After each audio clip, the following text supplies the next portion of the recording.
இந்தியாவில் competitive exams ஓரியன்டா நிறைய categories இருக்கு. ஃபார் எக்ஸாம்பிள் ஐஏஎஸ் ஆகணும், ஐபிஎஸ் ஆகணும், ஐஆர்எஸ் ஆகணும்னு நினைக்கிற மாணவ மாணவிகள் யூபிஎஸ்சி போர்டு கண்டக்ட் பண்ற சிவில் சர்வீஸ் எக்ஸாம் அட்டெண்ட் பண்ணுவாங்க. இது இல்லாம டிஎன்பிஎஸ்சி, எஸ்எஸ்சி, ஆர்ஆர்பி, பேங்கிங் சொல்லிட்டு நிறைய கேட்டகரிஸ் இருக்கு. இந்த எல்லா கேட்டகரிஸ்க்குமே பொதுவான ஒரு தளம் அப்படின்னு பார்க்கும்போது 3 பகுதியிலிருந்து தான் கேள்விகள் வந்து அதிகமாக கேட்கப்படும். அது என்ன 3 பகுதிகள்? General studies, current affairs and aptitude. இந்த 3 பிளாட்ஃபார்மை எந்த அளவுக்கு ஒருத்தவங்க தயார்படுத்துறாங்களோ அந்த அளவுக்கு போஸ்டிங் அப்படின்றது ரொம்ப ஈஸியா இருக்கும். அதுல முதல் தளமான நம்மளுடைய ஜெனரல் ஸ்டடீஸ் அப்படின்னு பார்க்கும்போது நம்ம ஸ்கூல் டைம்ல இருக்கும்போது படிச்ச விஷயங்கள் தான். Science, geography, history, political science, public administration, economic, இந்த மாதிரி தளத்துல இருந்து கேள்விகள் கேட்பாங்க. ஆனா யூபிஎஸ்சி ஸ்டாண்டர்ட்ல ஒரு விஷயங்கள் நம்ம தயார்படுத்தோம் அப்படின்னா அதுக்கான ஸ்டாண்டர்டைஸ்டு புக்னு பார்க்கும்போது நிறைய மெட்டீரியல்ஸ் இருக்கு. இது எல்லாத்தையும் தாண்டி NCERT அப்படின்றது தான் basics. National Council of Educational and Research and ட்ரைனிங்ன்றது தான் NCERT புக். இந்த புத்தகம் தான் சிபிஎஸ்சி ஸ்கூல்ஸ்ல பயன்படுத்துவாங்க. இதே புக்கு தான் எல்லா விதமான காம்படிட்டிவ் எக்ஸாம்ஸ்க்கான பேசிக்கான விஷயத்தை கேதர் பண்றதுக்கு யூஸ் ஆகுது. தமிழ்நாட்டில இருந்து காம்படிட்டிவ் எக்ஸாம்ஸ்க்கு தயாராகக்கூடிய மாணவ மாணவிகள் சந்திக்கிற மிக முக்கியமான பிரச்சனை 2. ஒன்னு, எல்லாராலையுமே ஒரு கோச்சிங் இன்ஸ்டியூட் போயிட்டு படிக்கிற சூழ்நிலை இருக்காது. காரணம், எல்லா ஏரியாவிலையும் எல்லா இடத்துலயுமே வந்து பாத்தீங்கன்னா கோச்சிங் இன்ஸ்டியூட் இருக்காது. அப்படி இருந்தாலும் ஒரு அஃபோர்டபிள் ஃபீஸ் கூட பே பண்ணி கோச்சிங் இன்ஸ்டியூட் போக முடியாம நிறைய மாணவ மாணவிகள் இருக்காங்க.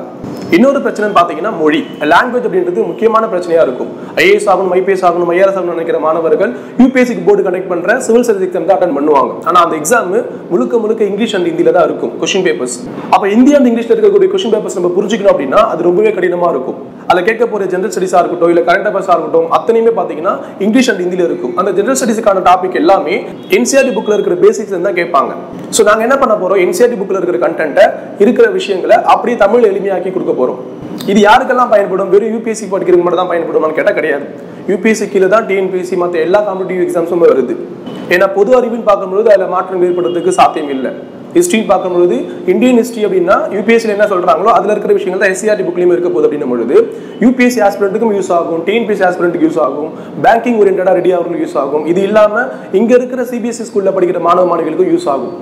அப்போ தெளிவான ஒரு சிந்தனையோட, தெளிவான ஒரு முடிவோட நான் ஐஏஎஸ் ஆகணும், ஐபிஎஸ் ஆகணும் நினைக்கிற மாணவ மாணவிகள் பண்ண வேண்டிய முக்கியமான விஷயம் பேசிக்கான நாலேஜை நம்மளுடைய NCERT புக்ல இருந்து கேதர் பண்ண வேண்டியது தான். ஆனா நம்மளுடைய கிராமப்புற மாணவர்கள், இல்ல நம்மளுடைய நகர்ப்புற மாணவர்கள், தமிழ் மீடியம்ல படிச்ச மாணவர்கள் அப்படின்னும் பொழுது NCERT புக்கை படிச்சு புரிஞ்சுக்கிட்டுன்றது கொஞ்சம் கடினம் ஆரம்பத்துல. சோ நாங்க கொடுக்க போற வீடியோல என்ன சொல்ல வராங்க, NCERT புக்ல என்ன தகவல் கொடுத்துருக்காங்கன்றத உங்களால முழுமையா புரிஞ்சுக்க முடியும். ஒன்ஸ் புரிஞ்சதுக்கு அப்புறம் அந்த புக்ல இருக்கிற விஷயங்கள் நீங்க படிக்க ஆரம்பிக்கிறீங்க அப்படின்னா எல்லா ஃபேக்ட்ஸுமே உங்களால கேதர் பண்ண முடியும். ஏன்னா ஜெனரல் ஸ்டடீஸ்ன்ற டாபிக் நம்ம டச் பண்ணாம நம்மளால யூபிஎஸ்சியை கிளியர் பண்ண முடியாது. அதை பேஸ் பண்ணி தான் பிரிலிம் முடிச்சுட்டு மெயின்ஸுக்கு போவோம். மெயின்ஸ்ல கூட பாத்தீங்கன்னா NCERT தகவலை ஒன்றிணைச்ச தகவலை தான் நம்ம மெயின்ஸ்ல எழுத போறோம். ஈவன் இன்டர்வியூ வரைக்குமே பாத்தீங்கன்னா NCERT புக்குடைய தாக்கம் கடைசி வரைக்குமே தொடரும். ஸோ யூபிஎஸ்சி இல்லாம டிஎன்பிஎஸ்சிக்கும் வந்து இது ரொம்ப யூஸ்ஃபுல்லா இருக்கும். ஏன்னா ஒவ்வொரு தடவையும் டிஎன்பிஎஸ்சி எக்ஸாம்ல கிளியர் பண்ற மாணவ மாணவிகள் யாரா இருக்கான்னு பாத்தீங்கன்னா 90% மாணவ மாணவிகள் யூபிஎஸ்சிக்கு தயாரானவங்களா தான் இருக்காங்க. யூபிஎஸ்சி தயாராகிட்டே இருக்கும்போது அவங்க நாலேஜ் அதிகமா இருக்கும். ஸோ அவங்களால ஒரு குரூப் 2 எக்ஸாமையோ இல்லை குரூப் 1 எக்ஸாமையோ வந்து ஈஸியா வந்து கிளியர் பண்ண முடியுது. அதனால எல்லாருக்கும் பயன்படுற விதத்துல நாங்க கண்டென்ட்டை தயார்படுத்த போறோம். தொடர்ந்து எங்களோட வீடியோஸ் பாருங்க. ஒவ்வொரு நாளுமே வந்து ஒவ்வொரு பகுதியை நம்ம பார்க்க போறோம். இதுக்கு முன்னாடி நாங்க நிறைய இடைவெளி விட்டு நிறைய வீடியோஸ் வந்து போட்டுருப்போம். ஆனா இதுக்கப்புறம் NCERT கண்டென்ட் ஓரியன்டா டெய்லியுமே வந்து உங்களுக்கு சில அப்டேட்ஸ் இருக்கும். நீங்க அந்த வீடியோ பார்த்துட்டு அது சம்பந்தமா இருக்கிற சந்தேகம் மட்டும் வந்து நீங்க அந்த கமெண்ட் ப்ராம்ப்ட்ல தெரியப்படுத்துங்க. எவ்வளவு விரைவா செய்யறோம் அப்படின்றத விட எவ்வளவு நிறைவா செய்யறோம் அப்படின்றது ரொம்பவே முக்கியம். அவசரப்பட்டோம் அப்படின்னா எந்த ஃபீல்ட்லயும் நம்மளால வந்து சாதிக்க முடியாது. நிதானமா ஒவ்வொரு படிநிலையிலேயே நம்மளுடைய முன்னேற்றத்தை அடுத்த கட்டத்தை நோக்கி நம்ம கொண்டு போகணும். பேசிக்ல இருந்து நம்ம நாலேஜ் கேல்குலேட் பண்றோம் அப்படின்னா அந்த அறிவு முழுமையா இருக்கும். ஏன்னா யூபிஎஸ்சி டிஎன்பிஎஸ்சி அப்படின்றது அரகுற அறிவோட போறதுன்றது ஆபத்தானது. ஸோ வீடியோஸ் பாருங்க, முடிஞ்ச அளவுக்கு மற்றவங்க ஷேர் பண்ணுங்க. அதில் ஏதாச்சும் வந்து உங்களுடைய சஜஷன்ஸ் இருந்தால் தெரியப்படுத்துங்க. இன்னைக்கு நம்ம வீடியோக்குள்ள போகலாம்.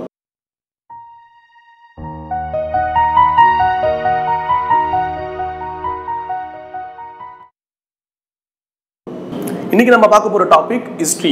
வரலாறு படிக்கணும்னு ஆசைப்படுறவங்க வரலாறு படிக்காம இருக்க முடியாது. யுனைட்டி இன் டைவர்சிட்டி அப்படின்றது இந்தியாவுக்கு பொருந்தக்கூடிய ஒரு வார்த்தை. ஏன்னா இந்தியாவில் பலவிதமான அரசர்கள், பலவிதமான மனிதர்கள், பலவிதமான வாழ்க்கை சூழல்கள், மொழி, கலாச்சாரம், பண்பாடு அடிப்படையில் நிறைய மாற்றத்தை நம்ம இன்னைக்கு பார்க்கிறோம். இது எல்லாமே ஒரே நாளில் உருவானது கிடையாது, ஒவ்வொரு நாளில் உருவானது. ஸோ மிக நீண்ட வரலாறு கொண்ட நம்முடைய இந்திய வரலாறுடைய துவக்கம் என்னன்றதை இன்னைக்கு நம்ம பார்க்கலாம். இதுல ஆதி காலத்து மனிதர்களுடைய வாழ்வாதாரம் என்ன, அவங்க எப்படி வாழ்ந்தாங்க, என்ன விதமான மனிதர்கள் வாழ்ந்தாங்க, நம்மளுடைய ஆர்காலஜிக்கல் டிபார்ட்மெண்ட் என்ன பண்ணிட்டு இருக்காங்க, நம்மளோட காலங்கள் நம்ம எப்படி பிரிச்சிருக்கிறோன்றதை இன்னைக்கு நம்ம தெரிஞ்சுக்க போறோம். வரலாறு அப்படின்னு பார்க்கும்போது அதுல நிறைய சுவாரஸ்யமான தகவல் இருக்கும். இன்னைக்கு நம்ம ஏன்ஷியன்ட் ஹிஸ்டரியை பத்தி பார்க்க போறோம். அதுக்கு முன்னாடி இந்தியாவுக்கு ஆன பேர், அதாவது இந்தியா அப்படின்னு சொல்லிட்டு இந்தியாவுக்கு எப்படி நம்ம பேர் வச்சோம். ஏன்னா இந்தியாவுக்கு 2 பேர்கள் இருக்கும். இந்தியா தட் இஸ் பாரத் அப்படின்றது தான் நம்மளுடைய இந்தியன் கான்ஸ்டியூஷன்ல கொடுத்திருப்பாங்க. ஸோ இந்தியாவுக்கு இந்தியான்ற பேர் எப்படி வந்ததுன்னு பார்க்கும்பொழுது, ஒவ்வொரு குடிமக்களும் பழைய காலத்துல பாத்தீங்கன்னா ஒரு இடத்துல இருந்து இன்னொரு இடத்துக்கு நகருவாங்க. தன்னுடைய வாழ்வாதாரத்தை தேடி, தன்னுடைய வாழ்வியலை சார்ந்து ஒவ்வொரு இடத்தை விட்டு இன்னொரு இடத்துக்கு போகும்பொழுது இந்தியாவுக்குள்ள வராங்க ஆரியர்கள். அப்படி இந்தியாவுக்குள்ள வரும்பொழுது நம்மளுடைய பாகிஸ்தான் பகுதியில் இருக்கக்கூடிய இன்னைக்கும் நம்மளுடைய வற்றாத ஜீவ நதிகளை ஒன்றான சிந்து நதி, அந்த சிந்து நதிக்கு சிந்து அப்படின்ற பேர் வந்து கொடுத்திருப்பாங்க சான்ஸ்கிரிட்ல.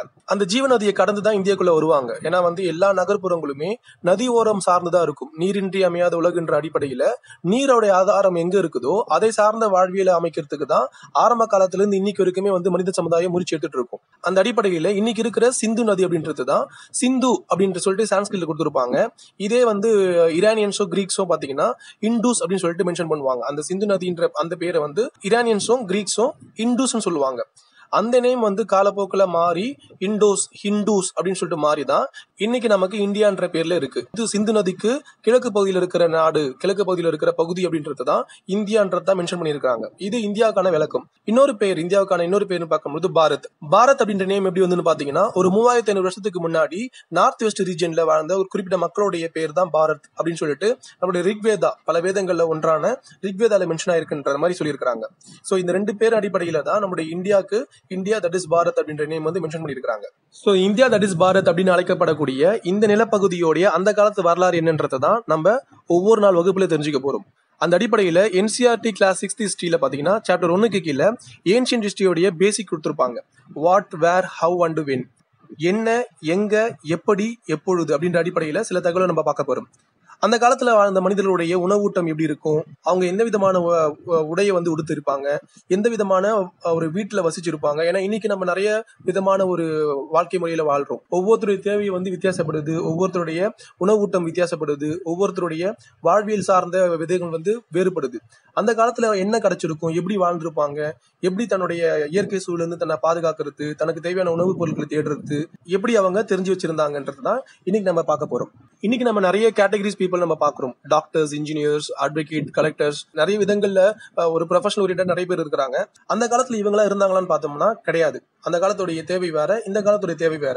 அந்த பீரியட் ஆஃப் டைம்ல யாரெல்லாம் இருந்திருப்பாங்க, ஒரு வேட்டைக்காரங்க, ஹண்டர்ஸ் இருந்திருப்பாங்க, ஃபார்மர்ஸ், விவசாயிகள், ரூலர்ஸ், சில குறுநில மன்னர்கள், ஒரு காலத்துக்கு மாற்றம் ஏற்பட்டதுக்கு அப்புறம் வந்தவங்க ரூலர்ஸ், மர்ச்சன்ட்ஸ் இருந்திருப்பாங்க, பிரீஸ்ட், நம்முடைய மத போதகர்கள் இருந்திருப்பாங்க, ஆர்டிஸ்ட், கலைஞர்கள் இருந்திருப்பாங்க, சயின்டிஸ்ட், மியூசிஷியன்ஸ், இந்த மாதிரி அந்த காலத்துக்கு உட்பட்ட மனிதர்கள் மட்டுமே வாழ்ந்திருப்பாங்க. அவங்களுடைய வாழ்வியல் முறை வித்தியாசப்பட்டிருக்கும். ஒரு ஹண்டருடைய வாழ்வியல் முறை அப்படின்றது ஒரு ஃபார்மருடைய வாழ்வியல் முறையிலிருந்து வித்தியாசப்படும். அதே வந்து ஒரு மர்ச்சன்ட்ஸோடைய வாழ்வியல் முறை அப்படின்றது ஒரு ரூலருடைய வாழ்வியல் முறையிலிருந்து வித்தியாசப்படும். ஸோ வரலாறோட ஒவ்வொரு பக்கத்தை திருப்பும் பொழுதும் பல திருப்பங்கள் வந்து அங்க இருக்கும். இந்த காலத்துல மாடர்ன் சொசைட்டில வாழ்ற நம்மளுடைய வாழ்க்கை முறையும் அந்த காலத்துல ஏன்ஷியன்ட் பீரியட் ஆஃப் டைம்ல வாழ்ந்த மக்களுடைய வாழ்க்கை முறையும் முற்றிலும் மாறுபட்டது. வேர் டிட் பீப்புள் லிவ், அந்த காலத்து மனிதர்கள் எங்க வாழ்ந்தாங்க அப்படின்னு பார்க்கும்பொழுது பெரும்பாலும் வேட்டையாடுறது, உணவுப் பொருட்களை சேகரிக்கிறது, விவசாயம் பண்றது, இந்த மாதிரி தொழில்கள் தான் ஈடுபட்டு இருந்தாங்க. ஸோ அப்ப அந்த தொழிலுக்கு எந்த இடம் ஏற்ற இடமா இருக்குமோ அந்த இடத்தை தேர்ந்தெடுத்தாங்க. நம்மளுடைய நர்மதா ரிவர் எடுத்துட்டோம் அப்படின்னா ஒரு 1000 வருஷத்துக்கு முன்னாடி இங்க நிறைய மனிதர்கள் வாழ்ந்ததுக்கான அடையாளங்கள் இருக்கு. இதுக்கு உட்பட்ட நிலப்பரப்புல நிறைய விதமான விளைச்சல் அதிகமா இருக்குன்றதுக்காக இங்க இருக்கிறவங்க நிறைய விளையத்தை சேகரிக்கிறதுலயே வந்து மும்முரமா இருந்திருக்காங்க. அவங்கள வந்து ஸ்கில்டு கேதரர்ஸ் அப்படின்னு சொல்லுவாங்க.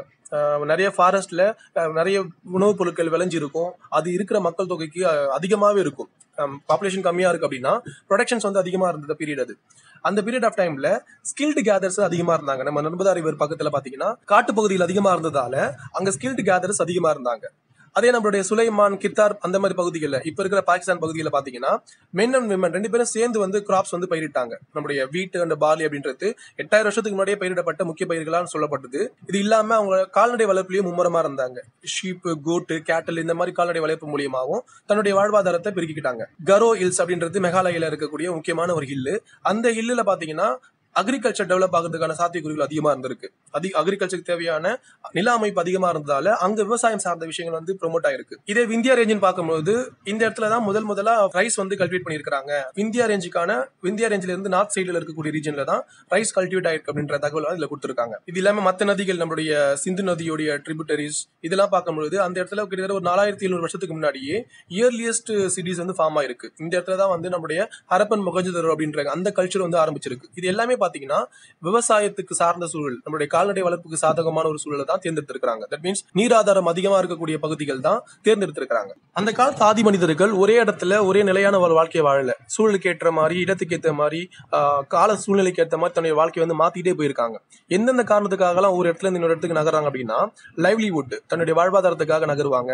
இல்லைன்னா நேச்சுரல் டிசாஸ்டர்ல இருந்து தப்பிக்கிறதுக்காக, ஃபிளட்ஸ், ட்ரவுட்ஸ் இந்த மாதிரி ஏற்படும் பொழுது அவங்க அதுல இருந்து மீள்றதுக்கோ இல்ல அதுல இருந்து மாற்றுவழி கண்டுபிடிக்கிறதுக்கோ ஒரு இடத்துல இருந்து இன்னொரு இடத்துக்கு நகருவாங்க. இது இல்லாம கான்கரிங் அதர்ஸ் லேண்ட், மத்த ஏதாச்சும் ஒரு பகுதியில் கைப்பற்றணும், மத்த இடத்துல இருக்கிற வளங்களை வந்து எடுக்கணும் அப்படின்னும் போது அதுக்காகவும் ஒரு இடத்துல இருந்து இன்னொரு இடத்துக்கு நகர்ந்திருக்காங்க. இது இல்லாம ட்ரேடுக்காக, வணிகத்துக்காக, வியாபாரத்துக்காக, ரிலீஜியஸ் ஸ்பீச்சஸ்க்காக, தன்னுடைய மத நம்பிக்கை. ஏன்னா அந்த காலத்திலேயே நிறைய இறை வழிபாடுகளா இருந்துச்சு, நிறைய இயற்கை வழிபாடுகளா இருந்தது. இது இல்லாம ஸ்பிரிட் ஆஃப் அட்வென்ச்சர்ஸ், ஒரு விதமான ஒரு முயற்சி, நான் வேற ஒரு காண்டினென்ட்டையோ இல்ல வேற ஒரு பகுதியோ இல்ல வேற ஒரு இடத்தையோ வந்து நான் கைப்பற்றணும், இல்ல அதை நான் தேடி போகணுன்ற அந்த அடிப்படையில வந்து ஒரு இடத்துல இருந்து இன்னொரு இடத்துக்கு நகர்ந்திருக்காங்க. சோ அப்படி நகர்வு ஏற்படும் போதுல என்ன நடக்கும் அப்படின்னா, ஒரு இடத்துடைய கல்ச்சர், ஒரு இடத்துடைய உணவு பழக்க வழக்கங்கள், ஒரு இடத்துடைய ரிலிஜியன்ஸ், ஒரு இடத்துடைய வாழ்வில் சார்ந்த காரணிகள் எல்லாமே இன்னொரு இடத்துக்கு கடத்தப்படும். இந்த மாதிரி ஒவ்வொரு சூழ்நிலையில ஒவ்வொரு வாழ்வில் சார்ந்த ஆட்கள் வந்துட்டு போகவோ, அவங்களுடைய கலாச்சாரம், பண்பாடு, மொழி அப்படின்றதெல்லாம் கலந்துதான் இன்னைக்கு இந்தியாவில இவ்வளவு விதமான கேட்டகரிஸ் பீப்புள்ஸ் இருக்காங்க. மொழி அடிப்படையிலுமே இந்தியாவில நிறைய விதமான மாற்றங்கள் இருக்கும், நிறைய கேட்டகரிஸ் இருக்கும். ஒரு மத அடிப்படையில, கலாச்சார அடிப்படையிலயோ, பண்பாடு அடிப்படையில பார்த்தா கூட நிறைய விதமான கேட்டகரிஸ் இருக்கும். இதுக்கான காரணம் ஒரு இடத்துல இருந்து இன்னொரு இடத்துக்கு தன்னுடைய தேவைக்காக நகரக்கூடிய மனிதர்களுடைய வாழ்வில் முறை தான். இது எல்லாம் சரிதான். அந்த காலத்துல மனிதர்கள் இப்படிதான் வாழ்ந்தாங்க, இதைதான் பயன்படுத்தினாங்க, இதுக்காக தான் நகர்ந்தாங்க, இதைதான் செஞ்சாங்கன்றத நம்ம எப்படி கன்ஃபார்ம் பண்றோம் அப்படின்னா, எவிடன்சஸ். சில முக்கியமான எவிடன்சஸ் வந்து நம்மளுக்கு கிடைச்சிருக்கும். அது வந்து மனுஸ்கிரிப்ட்ஸா இருக்கலாம். மனுஸ்கிரிப்ட்ஸ் அப்படின்றது, மனு அப்படின்றது லாட்டின் வேர்டு, ஹேண்ட் ரிட்டன் அப்படின்றது தான் அதோடைய அர்த்தம். அப்ப அந்த காலத்துல பாத்தீங்கன்னா நிறைய ஆதாரங்கள், நிறைய புத்தகங்கள், நிறைய கருத்தாக்கங்கள், சித்தாந்தங்கள் அத்தனையுமே மனுஸ்கிரிப்டா வந்து மாத்திருக்காங்க. அது மேக்சிமம் வந்து பாம் லீஃப்ல தான் வந்து கொண்டு போயிருக்காங்க. நம்முடைய பனைமரம் ஓலையில தான் வந்து ஏதோ ஒரு எழுத்து வடிவில கொண்டு வரதோ இல்ல ஏதோ ஒரு விஷயத்தை தெரியப்படுத்துக்கோ அதை பயன்படுத்தி இருக்காங்க. அது இல்லாம அந்த மீது நிறைய ஆதாரங்கள் வந்து பூச்சிகளால் அழிக்கப்பட்டிருக்கு. அதுல சிலது வந்து காலப்போக்கில் அழிஞ்சிடுச்சு, சிலது மட்டும் அதுல இருந்து தப்பி பழிச்சு சில பகுதிகளில் பாதுகாக்கப்படுது. அது மூலியமா நமக்கு அவங்களுடைய வாழ்வியல் முறை இதுதான்றது தெரிஞ்சுக்க முடியுது. இது இல்லாம சில கல்வெட்டுக்கள், சில ஓவியங்கள், அவங்க பயன்படுத்தின அந்த ஆயுதங்கள், இது எல்லாமே பார்க்கும் பொழுது அவங்க எந்த விதமான காலத்துல வாழ்ந்தாங்க, எப்படி வந்து தன்னுடைய வாழ்வியல் வந்து தகவமைச்சிட்டாங்க அப்படின்றத நம்மளால வந்து கணிக்க முடியும். இது இல்லாம இன்ஸ்கிரிப்ஷன் சொல்லப்படுற ஹார்ட்லி சர்ஃபேஸ், சில அரசர்கள் தன்னுடைய மக்களுக்கு தெரியப்படுத்தக்கூடிய ரூல்ஸ் அண்ட் ரெகுலேஷன்ஸை ஸ்டோன்ஸ் இல்லைன்னா மெட்டல்ஸ் ஹார்டான சர்ஃபேஸ்ல வந்து எழுதி பொதுவான இடத்துல வைப்பாங்க. ஸோ மக்கள் அதை பார்த்துட்டு அதை ஃபாலோ பண்ணணும் அப்படின்றதுக்காக. இந்த மாதிரி விஷயங்கள்லாம் எழுதப்பட்டப்ப என்ன விதமான மொழிகள் பயன்படுத்தினாங்க அப்படின்னா, முக்கியமா 3 மொழியை சொல்றாங்க. ஒன்னு சான்ஸ்கிரிட், இன்னொன்னு பிராகிருத், மூணாவது தமிழ். பெரும்பான்மையான தகவல் வந்து இந்த மொழிகள் அடிப்படையில தான் வந்து எழுதியிருக்கிறாங்க அப்படின்றது நம்மளுடைய வரலாறு ஆய்வாளர்களுடைய முக்கியமான தகவல். சோ வரலாற்று ஆராய்ச்சி செய்யக்கூடிய அந்த மனிதர்களுடைய பேரு ஆர்காலஜிஸ்ட் நம்ம சொல்லுவோம். அவங்க கொடுக்குற தகவல் மூலியமா தான் எந்தெந்த காலத்துல என்னென்ன அரசர்கள் வாழ்ந்தாங்க, பழைய காலத்து மக்களுடைய வாழ்வியல் முறை என்ன, யாருக்கு அப்புறம் யார் வந்து ரூல் பண்ணாங்க அப்படின்ற எல்லாத்தையுமே நம்மள படிக்கிறோம். வரலாறு சரியா புரிஞ்சுக்கிறதுக்காக 2 கேட்டகரிஸா நம்ம பிரிச்சிருப்போம். ஒன்னு பிசி அண்ட் ஏடின்னு சொல்லிட்டு, பிஃபோர் கிரைஸ்ட் அண்ட் ஆனோ டொமினின்னு சொல்லிட்டு. இந்த கம்ப்ளீட்டா நம்முடைய ஏன்ஷியன்ட் ஹிஸ்டரி ஃபுல்லாவே பாத்தீங்கன்னா பிஃபோர் கிரைஸ்ட். ஒட்டுமொத்த பிரபஞ்சத்துல இந்த உலகம் தோன்றி 450 கோடி வருஷம் ஆகுது அப்படின்னா அதுல மனித இனம் தோன்றி, தட் மீன்ஸ் நம்மளோட ஹோமோசேபியன்ஸ்ல இருந்து மனித இனம் தோன்றிய வருடம் அப்படின்னு பார்க்கும்போது 40,000 வருஷத்துக்கு முன்னாடி அந்த இனம் தோன்றது. அதுல இருந்து ஒரு 8,000 வருஷத்துக்கு முன்னாடி பாத்தீங்கன்னா விவசாயம் தோன்றது. ஒரு 4,700 வருஷத்துக்கு முன்னாடி நம்முடைய ஹரப்பன் மொஹஞ்சதாரோ அந்த நாகரிகம் தோன்றது. 2,500 வருஷத்துக்கு முன்னாடி மகத பேரரசு, மிகப்பெரிய அந்த காலத்து ஏன்ஷியன்ட் பீரியட்ல மிகப்பெரிய வல்லரசான ஒரு மகத பேரரசு உருவாகுது. சோ ஒவ்வொரு பீரியட் ஆஃப் டைம்ல ஒவ்வொரு மாற்றம் ஏற்பட்டு இன்னைக்கு இருக்கிற சூழ்நிலை நம்மளுக்கு இருக்குது.